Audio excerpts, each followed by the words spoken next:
These are the people who say the undocumented, who they get to call illegal immigrants, like the Pilgrims had permission to come here, have to suffer the consequences of their actions. And I was shocked because Jeff whispers in my ear, oh, if she's going to be trashing Trump, then I'm out of here. However, Joy Reid's recent harsh criticism has sparked controversy, placing politics right at the center of the holiday table. She made bold remarks suggesting that Trump supporters should face consequences for their actions, comments that have reignited the national conversation about political tensions within families and across the country. In today's video, we'll take a closer look at what she said, highlight Ana Kasparian's unexpected response, and examine the broader implications for finding common ground in a deeply divided America. Let's dive in.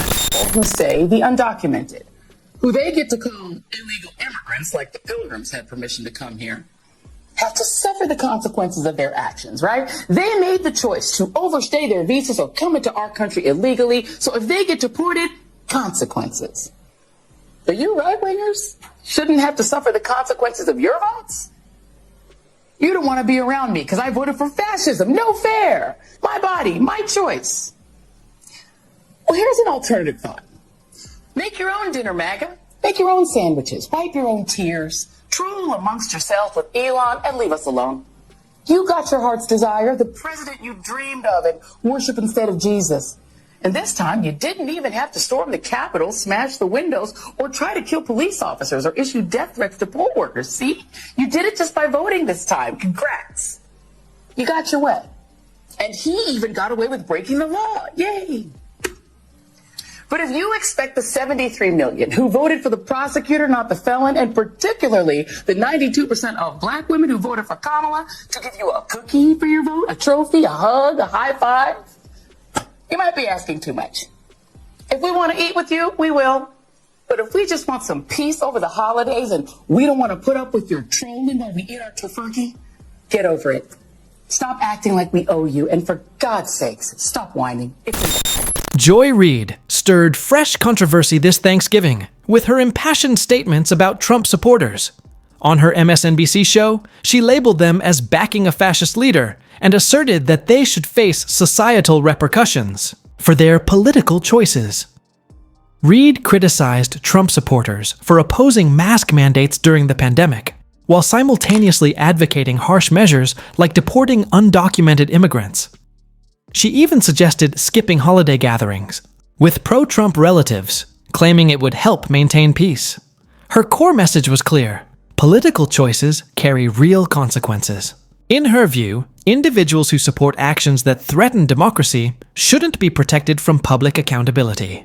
But critics were quick to respond, viewing her comments as yet another example of the confrontational rhetoric they claim is typical on the political left. Rather than promoting dialogue, they argue her words sow division, penalizing those with different views instead of engaging them in conversation. Some pointed to what they see as a double standard, where dissent is labeled intolerant, yet exclusion and isolation are promoted. Others noted the declining ratings of her show, suggesting that this kind of messaging is alienating viewers and weakening the influence of liberal media outlets like MSNBC. Jennings' response at that table.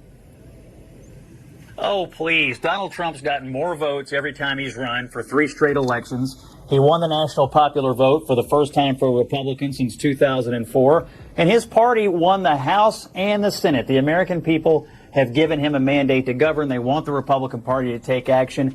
And you, sir, bringing this up to me at the table would be wise to tell your party, don't be obstructionists, because I don't think the American people are going to like it. Ooh, he is not getting the last crescent roll. Yeah, well, I can see why you're down on Kamala Harris. I mean, she was one of the worst Democratic nominees of our lifetime. And presidential campaigns have a way of revealing the talent levels of the people who are in them. And I think we found the ceiling she bumped up against. If you hadn't remembered it from 2020 or 2019, you should make it to 2020. Now you really have seen it on display, and maybe she'll try it again in 4 years from now. We'll never know if another Democrat could win, but I'll tell you this, Joe Biden and his administration and what Kamala Harris helped him do have tainted the Democratic Party. It delivered Republican majorities in Washington, D.C., and now their party is in the wilderness trying to figure out what went wrong. and the American people are expecting Republicans to lead us out of this morass, this malaise, if you will, that we've been in for the last 4 years. At the core of the issue is a bigger question. How do we balance the need for accountability with the desire to bring people together in a fractured nation? Now, let's shift focus and examine Ana Kasparian's recent appearance on Piers Morgan's show, where she offered a very different perspective, one rooted in empathy and personal growth. Let's explore her take. The third thing that you cited was the story of a guy called Jeff in your apartment block, who you became friends with before you realized he was a Trump supporter. And that changed your view of what a Trump supporter actually could be like. Tell me about that. Well, I think that in Trump's first term, a lot of people placed themselves in silos. So I was very much in a left-wing silo where I kind of refused to have any kind of relationship with someone who had voted for Trump. And so as a result, I was allowing kind of like the Democratic Party and mass media to paint a picture of all Trump supporters without really investigating it. I just kind of accepted what their summation was. Jeff, who I love, and I kind of feel bad because now, like, a lot of people are talking about him and he didn't ask for me to mention him. But anyway, you know, I met him at a time when I needed help. Like, I was moving into this building. My husband wasn't available. He was going to a fire academy training. And so at that time, I'm like lugging my husband's heavy bicycle up the stairs. And Jeff comes across and just says, can I help you with that? He grabs the bike and he basically helped me move in. And this guy doesn't know me. This guy really had no reason to help me, but he dropped everything he was doing and decided to dedicate the rest of the day to helping me out, getting to know me. And throughout, you know, the subsequent weeks and months, we got to know each other better. Really, really sweet guy. And then one day we're at an HOA meeting. I remember we're sitting together on the couch as the meeting's going on. And a woman in our building stood up and she said something negative about Trump.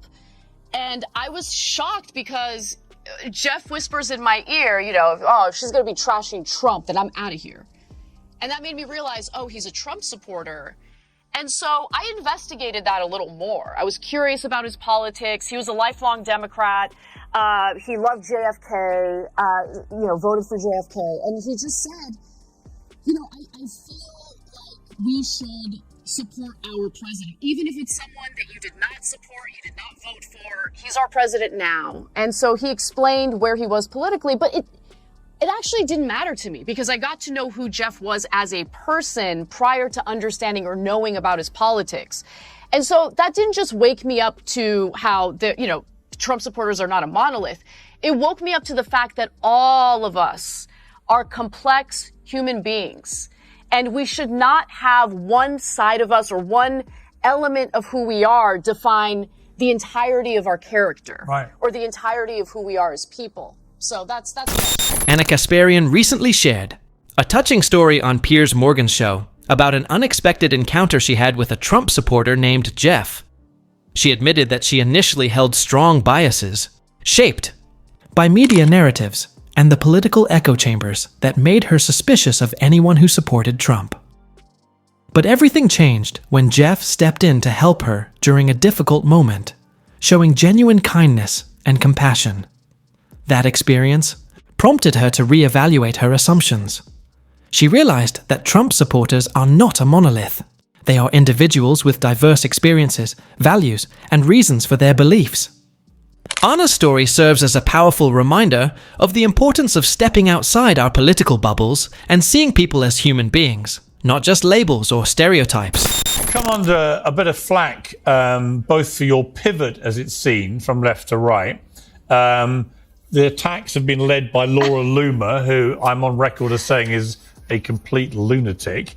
But she said, here we have another political opportunist in the form of you, Ana Kasparian, and as a malicious and pathological liar who has spent years with her co-host, Cenk Uygur, lying about and trying to cancel every outspoken Trump supporter, including myself. She spread delusional lies about Trump, but now in a low-cut top and a full face of makeup, she wants to tell some make-believe story about a guy called Jeff, who all of a sudden made her realize that 80 million people are all unique individuals and not Nazis. Come on. Nobody is buying this garbage. Anna's trying to remain relevant in the changing media landscape after she's made serious cash bashing people like me who actually busted my ass to help Trump get elected.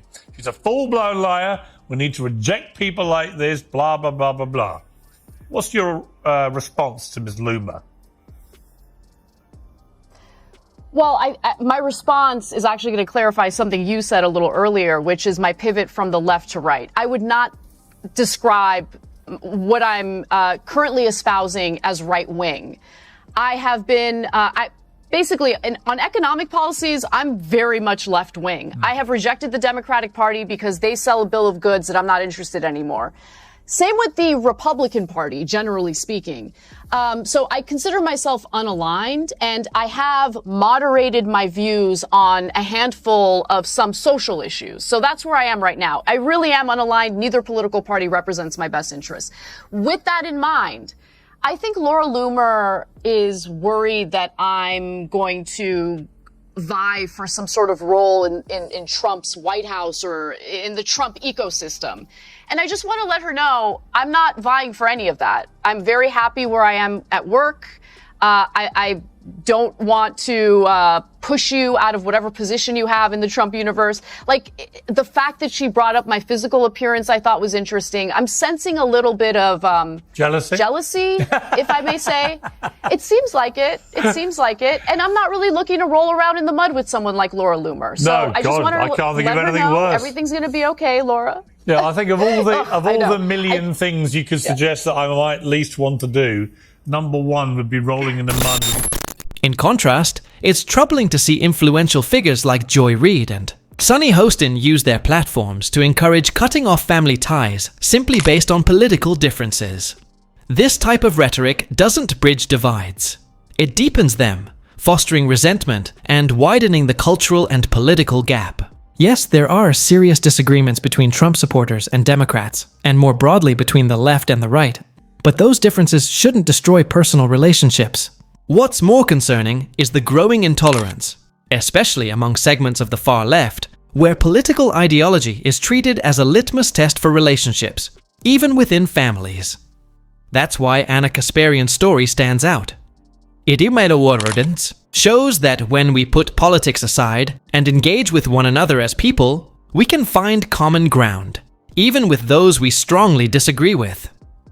Ultimately, relationships should be built on mutual respect, not political loyalty.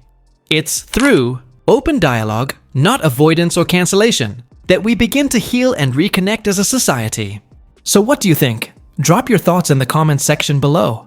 And if you don't want to miss out on the hottest celebrity news, make sure to subscribe to Daily Finder.